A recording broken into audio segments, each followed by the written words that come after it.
আসলে দিনটা সেলিব্রেশনটাই সবচেয়ে বড় কথা। শহরের এই যানজট জীবনের মধ্যেও আমরা সময় বের করে ঘুরতে আসি। আজ পহেলা ফাল্গুন 1432 বাংলা, সেই সাথে 14ই ফেব্রুয়ারি 2026 ইংরেজি। একই সাথে বসন্তের প্রথম দিন এবং ভালোবাসা দিবস। এই দুটি দিবসকে কেন্দ্র করে নগর জুড়ে ছড়িয়ে পড়েছে ভালোবাসার রং এবং বসন্তের আমেজ। হলুদ কমলা রঙে সাজানো প্রকৃতি। বসন্তের প্রথম দিন পহেলা ফাল্গুন উদযাপনে সকাল থেকেই মানুষের ভিড়।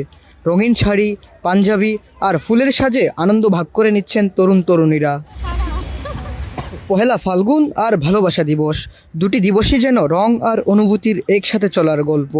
বসন্তের আবহে মানুষ খুঁজছে আনন্দ, আর ভালোবাসা দিবসে মানুষ খুঁজছে প্রিয় মানুষের সান্নিধ্য।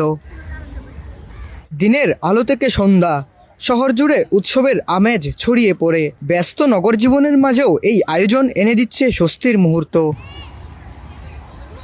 উৎসবের এই আনন্দের শেষটা গিয়ে ঠেকছে ফুলের দোকানে।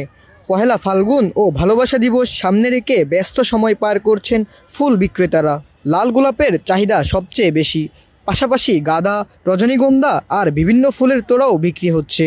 বসন্তের রং আর ভালোবাসার আবহ শহর জুড়ে তৈরি করেছে উৎসবের আমেজ, আর সেই ভালোবাসার প্রতীক হিসেবে মানুষের হাতে হাতে পৌঁছে যাচ্ছে ফুল। রাজধানীর রমনা পার্ক থেকে এস এম মঈন, সময়ের কণ্ঠস্বর, ঢাকা।